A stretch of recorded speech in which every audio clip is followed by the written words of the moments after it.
I was 9. I wore white gloves, sang in choir, and thought church was the safest place on earth. But behind the pulpit, he saw me as something else.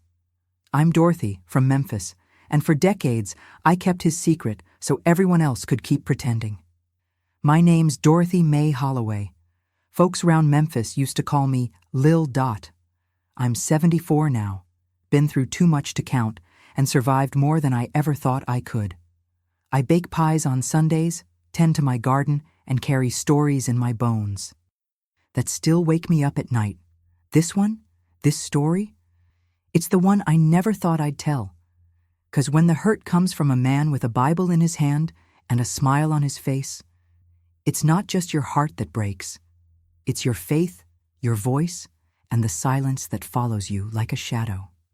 Before I go on, tell me in the comments, where are you watching from?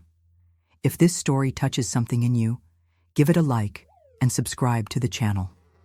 Every single subscriber gives me the strength to keep speaking out, because these stories ain't just mine. They belong to every woman who's been silenced, shamed, or ignored, and finally found the courage to speak. When you're a little black girl growing up in the South, church ain't just a Sunday thing. It's your whole world. It's your playground, your classroom, your family. It's where you learn how to dress, how to speak, how to fear God, and more often than not, how to stay quiet. At least, that's how it was for me. Every Sunday morning, Mama'd press my hair hot with a comb, fix me into a starch-white dress, and send me to church with a kiss on the cheek and a warning in my ear. Mind your manners, Dot, and don't make us look bad. So I sat still. I sang loud. I smiled for the deacons, and I trusted the man who stood behind that pulpit, preaching about love and judgment with the same breath. His name was Pastor Leonard Collins, Reverend Collins to most, a man folks said was anointed from birth. You'd hear stories round town about how he healed a boy with no voice, how he made a drunkard drop his bottle just by touching his forehead. Folks called him God's shepherd. I just called him Sir. He was tall, wore crisp suits, spoke soft but firm. The kind of voice that made people weep during altar call. The kind that made you believe he had God's phone number in his back pocket. He noticed me early on. I remember it plain as yesterday. I was singing solo at youth choir, my hands sweating against the hymnal. After service, he came over, put his hand on my shoulder and said, "You're anointed, Dorothy, special. You're chosen."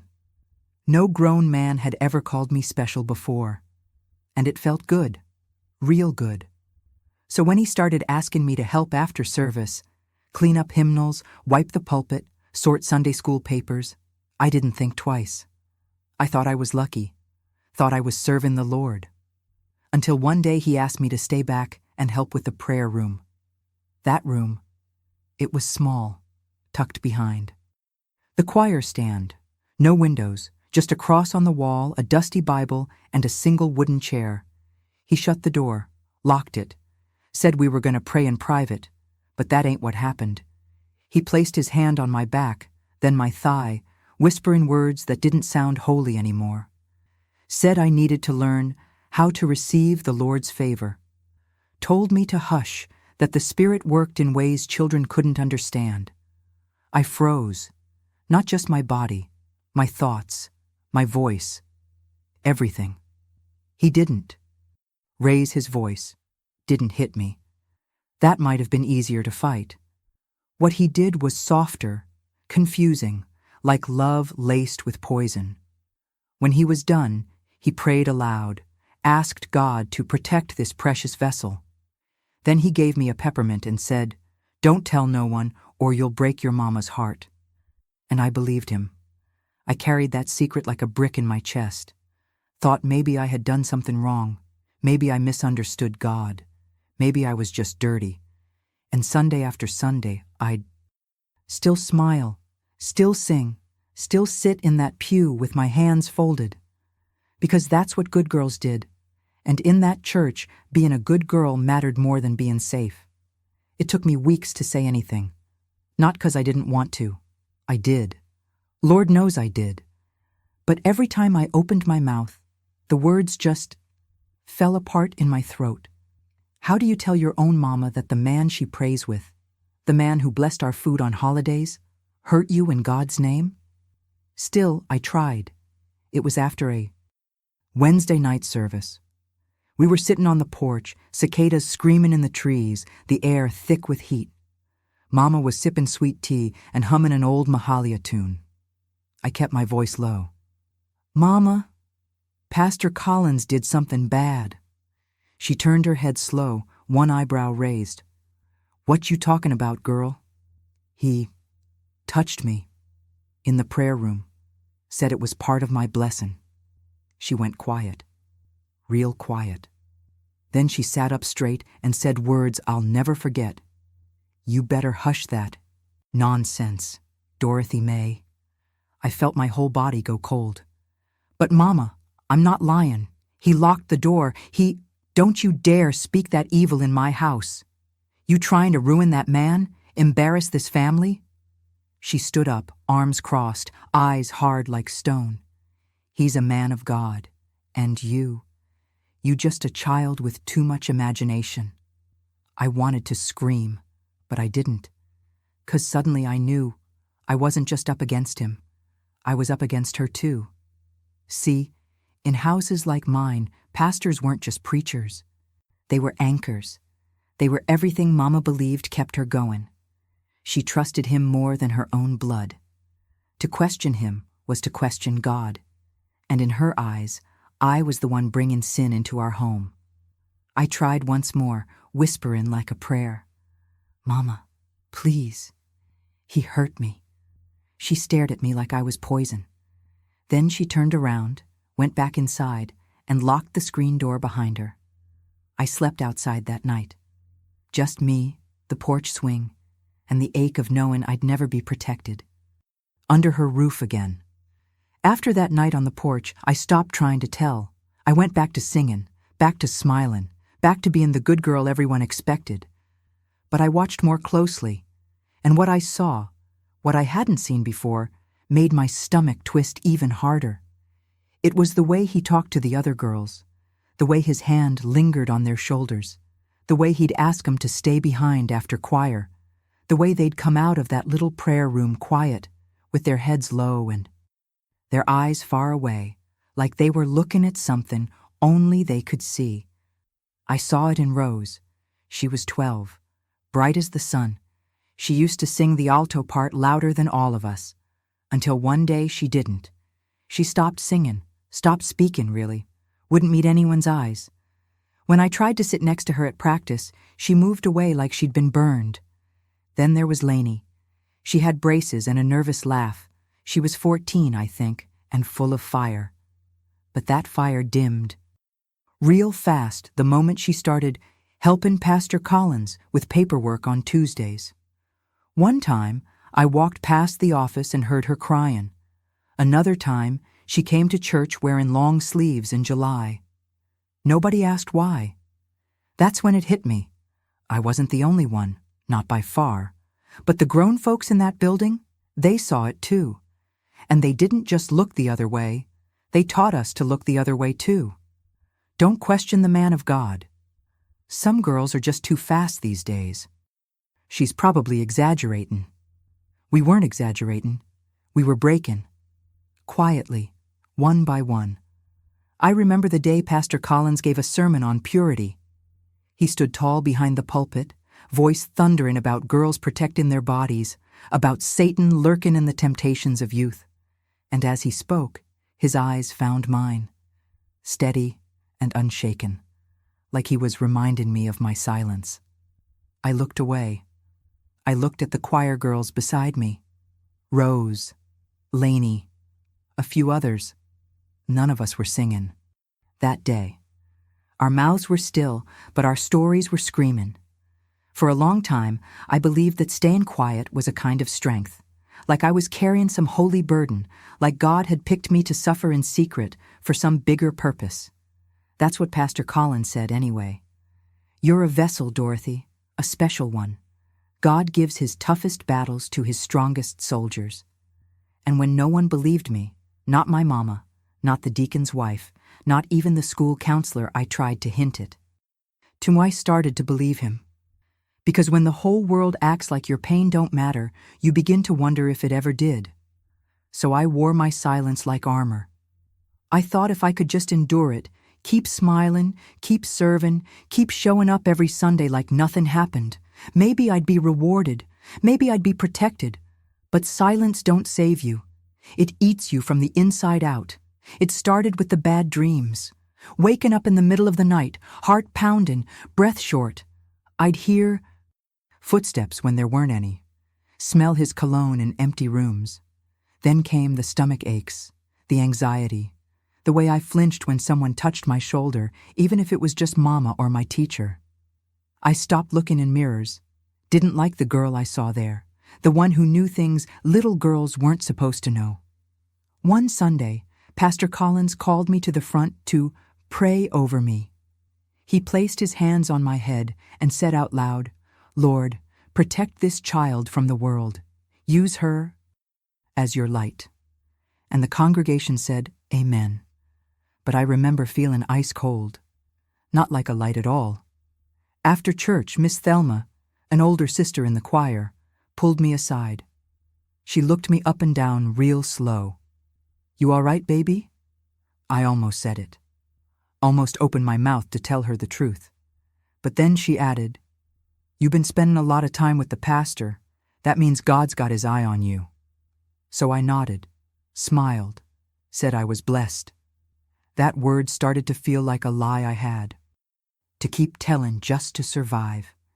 Blessed girls don't cry. Blessed girls don't make trouble. Blessed girls keep secrets.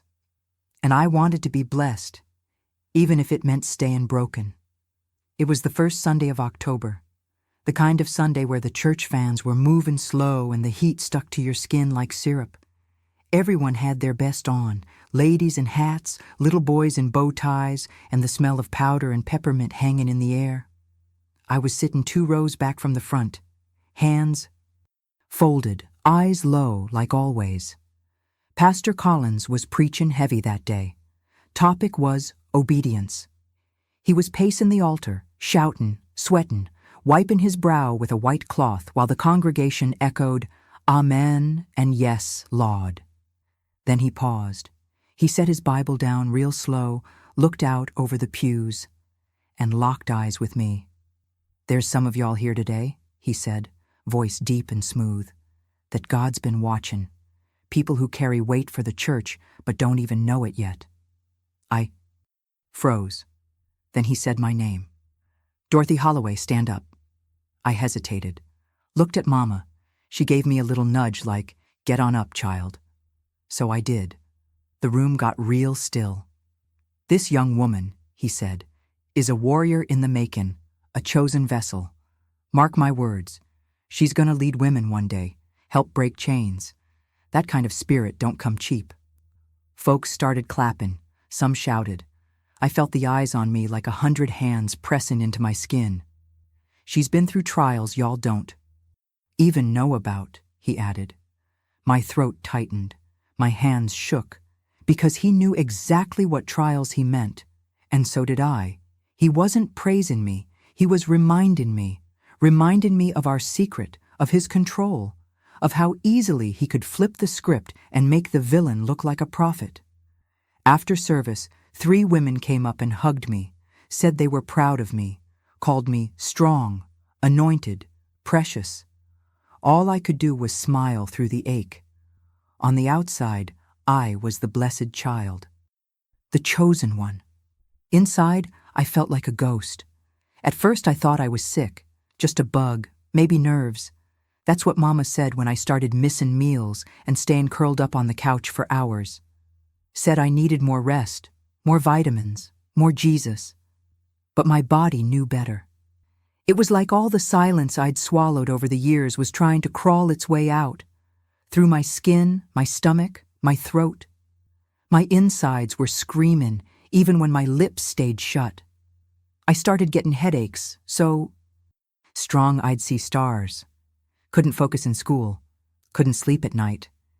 Some days I'd wake up and feel like I couldn't breathe. My heart would beat so fast, like it was trying to outrun something. And maybe it was. The worst part wasn't the pain.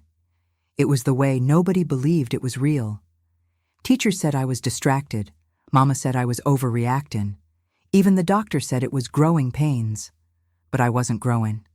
I was dying on the inside. One Sunday during choir rehearsal, I fainted. Dropped right there on the sanctuary floor, hymnal in hand. Woke up in the nurse's office next door. Miss Thelma was fanning me, whispering prayers under her breath. Pastor Collins was there too, hand on my knee, smiling like nothing was wrong. "The Spirit must be stirring in you, Dorothy," he said. "God's just working on your vessel." I wanted to scream, but my body was too tired. That night, I looked in the mirror and didn't recognize the girl staring back. She looked hollow, scared, tired of being blessed in all the wrong ways. That's when I started realizing my body was fighting for me, even when I couldn't fight for myself. It was protesting. It was begging for someone to finally listen. But in a world where pain wears a Sunday dress, no one hears the cries beneath the choir robes. I was 13 the first time I found one.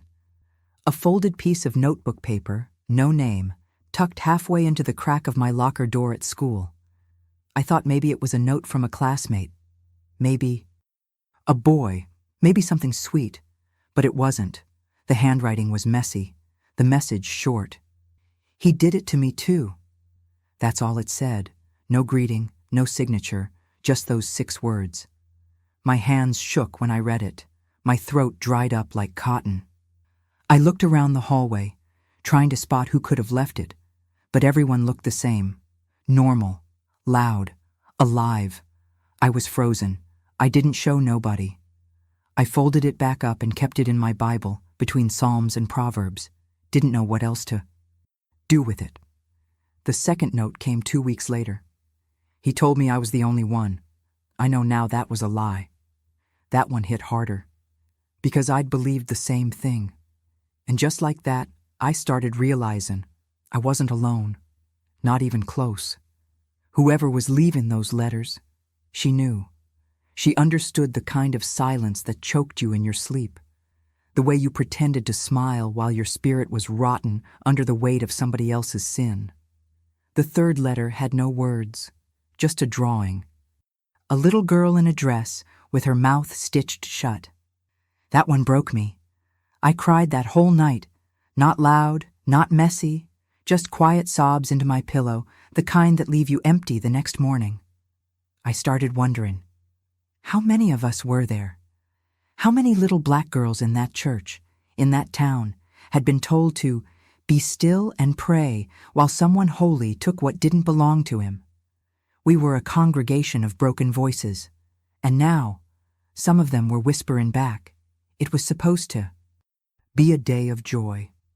The annual church picnic, an all-day affair with lemonade in glass jugs, gospel music echoing off the trees, and the smell of fried chicken carrying across the park. Everybody brought their best. Sisters wore their Sunday wigs even on the grass. Kids chased bubbles and watermelon juice dripped down their chins. And me?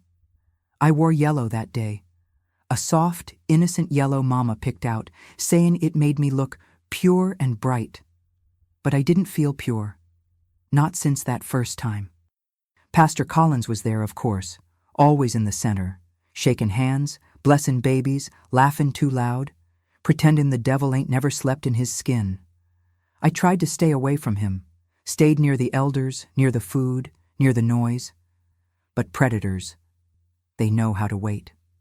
Near sundown, as the crowd thinned, I felt a tap on my shoulder. It was him.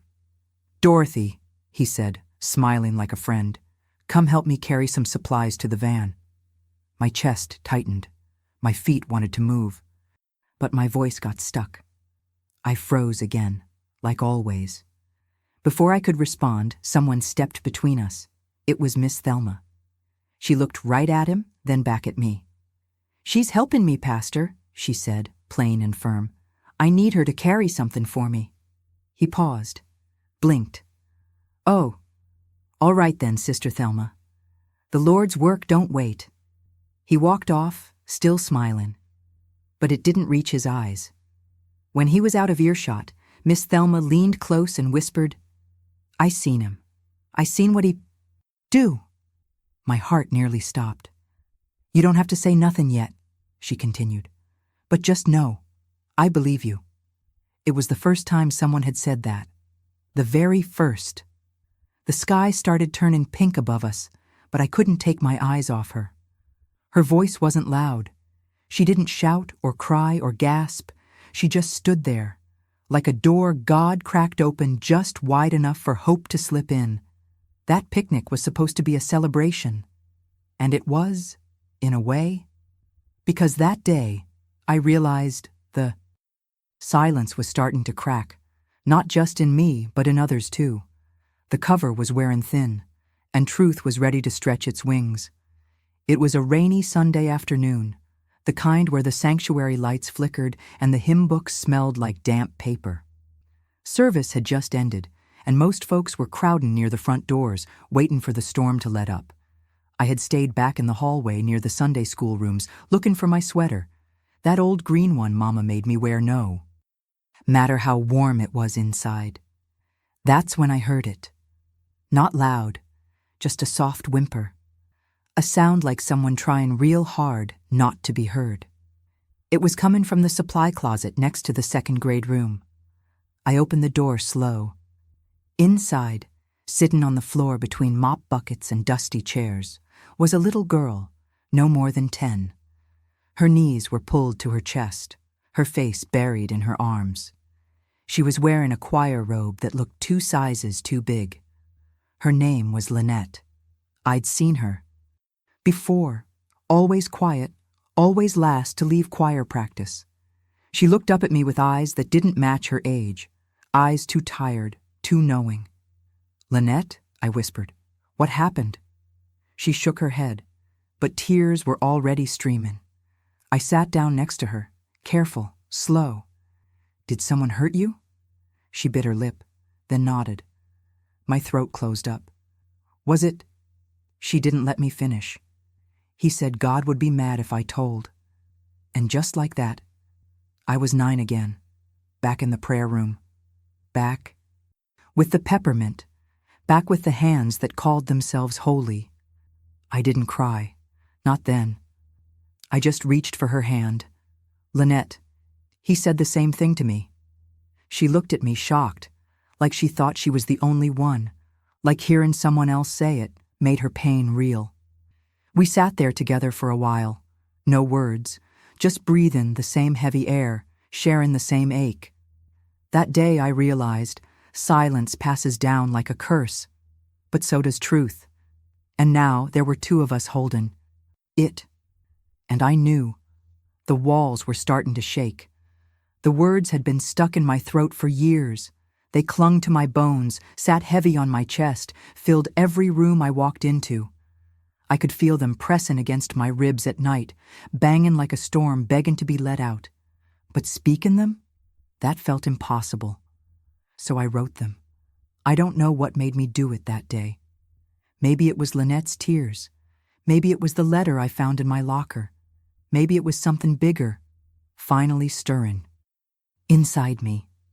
I found an old notebook in my closet, one with glitter on the cover and 2 broken rubber bands holding it shut. It used to be my diary when I was 7, back when my biggest worry was losing my jump rope. Now it was something else entirely. I sat down on my bed, opened it up, and on the first clean page I wrote, "His name is Pastor Leonard Collins." He touched me, more than once. The pen trembled in my hand. I had to stop halfway through the second sentence just to breathe. But I kept writing. I wrote about the prayer room, the picnic, the peppermint, the look in Mama's eyes when she called me a liar. I wrote about the closet where I found Lynette, the notes in my locker, the girls who stopped singing, the pain I learned to wear like perfume, always there, but invisible to everybody else. It all came pouring out, like a faucet finally turned on after a drought. And when I was done, When the page was filled and my fingers ached, I stared at it for a long time. It didn't feel like a diary entry. It felt like a declaration.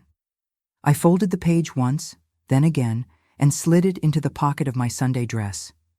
I didn't know who I was going to give it to yet. All I knew was I had finally spoken, even if it was just with ink. And that was the first time I slept through the night in years.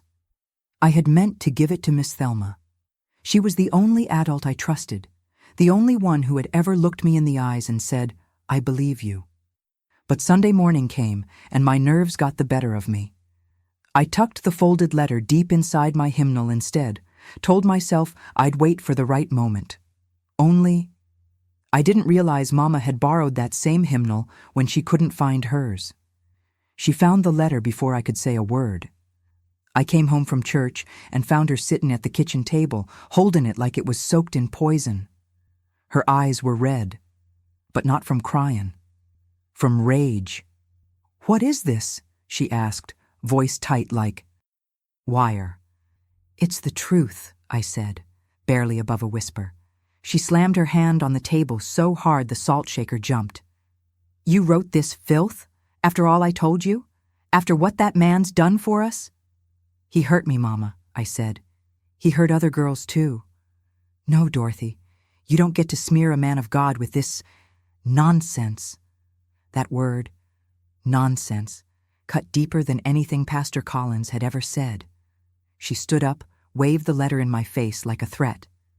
"You gonna take this to the church? Ruin everything? Shame this family?" I didn't answer. I just stood there, heart pounding, watching the truth I had finally spoken get crumpled in her fist. Then she did what I didn't expect. She lit a match. Right there, over the stove, she burned the letter. I watched the corners curl and blacken, the ashes floating into the air like lost prayers. And when it was gone, she said, "This conversation never happened. You hear me?" I nodded, not because I agreed, but because I knew I had to. Survive. What she didn't know was, I had copied that letter. Twice. One for me, and one for someone else. The copy I kept was folded tight, hidden between pages of my Bible, tucked into the back of Leviticus, where no one ever looked. The second one, though, that was the one that mattered. I had planned it all week. I knew Deacon Harris would be in his office early Sunday morning, before most folks arrived. He was a quiet man, not friendly, not cold, just there. The kind that kept his nose in books and didn't say much unless it was about money or maintenance. He'd never looked at me twice. That made him feel safe. So I waited until Mama was setting up the refreshments table, and I slipped down the back hallway. My heart was beating so loud I could feel it in my teeth. I held that envelope like it was made of fire. The door to his office was cracked open, and I could hear the soft scratch of his pen against paper. I tapped. He looked up, surprised to see me. "Mornin', Dorothy." "Need something?" I swallowed hard. "No, sir, I just wanted to drop this off. It's something you should read." I placed the envelope on the edge of his desk. Didn't wait for questions. Didn't give him time to open it. Just turned around and walked out. Knees weak, but spirit on fire. I don't remember much of that service. Just the sound of my own heartbeat, the way my palms wouldn't stop sweating, and the weight of finally doing something, even if it blew up in my face. What I do remember is the look Deacon Harris gave me during benediction. He didn't smile. He didn't frown. He just nodded, once, like a man who had read something too heavy to forget. That night, the phone didn't ring. Nobody showed up at our door. Pastor Collins didn't call me to stay after. It was quiet, and somehow, that was louder than anything. I thought maybe, just maybe, things would shift after Deacon Harris read my letter. Maybe there'd be a meeting. Maybe someone would ask questions. Maybe somebody would, finally say, "I believe you." But instead, the whispers started. Not loud, not direct, just enough to slice the air around me wherever I walked. "She's troubled." Girls these days don't know how to behave. That Holloway girl's always been dramatic. I heard it in the way Sister May stopped holding my hand during prayer. I saw it in the way the choir director stopped calling on me for solos. I felt it in the way Mama looked at me in public. Chin high, eyes hard, like she was trying to prove I didn't belong to her. And worst of all, Pastor Collins never mentioned it, never missed a beat. He preached like always, smiled like always. But sometimes, during service, his eyes would land on me for just a second longer. Not angry, not scared, just in control. He knew I was losing, and so did I.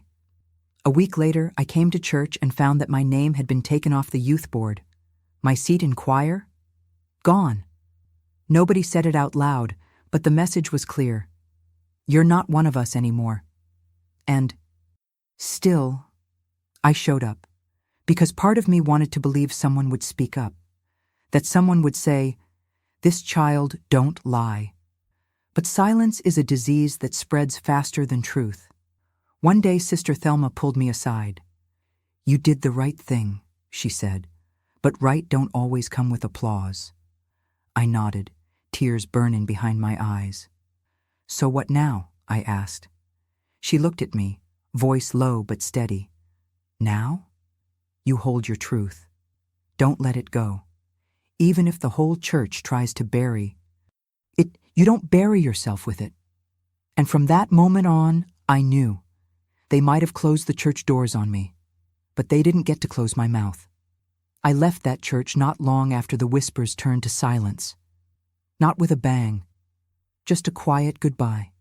A skipped Sunday that became 2, then 5, then forever. Mama never asked why I stopped going. She didn't have to. We talked less after that. Not just about the church, about everything. There was space between us now, a silence thick and permanent like fog that wouldn't lift. Years passed. I finished school, moved out, built a life made of small peace, pies on Sundays, quiet bookshelves, a back porch that felt like freedom. I tried not to think about Pastor Collins, not because I'd forgiven him, but because thinking about him made my hands shake and my throat close, even as an adult. Then, one day, I saw his name in the newspaper, a small headline, obituary section. Local pastor passes peacefully in sleep at 79. They called him a pillar of the community, a shepherd of souls. Someone even wrote that his legacy will echo through generations. My stomach turned, but what got me wasn't just that obituary. It was the comment I saw under the online version, left by a woman named Renee J. "I was 10 when he first hurt me. Nobody believed me either." My hand covered my mouth. I felt like I was 9 again. But this time, I wasn't alone. More comments followed. "He always made the girls clean the sanctuary. Thought I was crazy until I saw this. He baptized me and then took everything." And just like that, the story opened up like a wound in public view. All those years, I thought I was carrying a secret too heavy for anyone else to hold. But I wasn't. I was part of a line. A long, painful line of girls who'd been silenced, ignored, erased. Only now, we were speaking. I sat there on my couch, laptop in my lap, tears rolling down my cheeks. Not because of the pain, but because the silence was, finally breaking. And in that moment, I knew. I hadn't been defeated. I had survived. I used to think speaking up meant war, meant losing everything, family, church, community, and maybe I did lose all that. But what I gained? Myself. And now, at 74 years old, I realize. The cost of silence was far greater than the cost of truth. When I tell this story, I don't do it for revenge. I do it for every girl who still thinks she's the only one. For every woman still carrying someone else's sin in her body. For every elder sitting in her kitchen right now, wondering if it's too late to say, "It happened." It's not. It's never too late. Sometimes I still wake up in the middle of the night, heart racing, breath short, Not from fear anymore, but from the weight of memory. But then I remember. He doesn't own my voice. They don't get to define my truth. And my story ain't a shame. It's a survival song. So I keep speaking. Because every word I say makes room for someone else to breathe. If you made it this far, thank you. Not just for listening, but for witnessing. Because these stories, our stories, have lived in the shadows too long. And maybe someone you know has one of their own. So before you leave, I ask 3 small things. Drop a comment below. Tell me where you're watching from. Hit that like button. It helps this truth find the next person who needs it. And most of all, subscribe. Every new subscriber gives me the strength to keep telling the stories most folks would rather bury, because what we hide grows, but what we speak heals. Thank you for hearing me.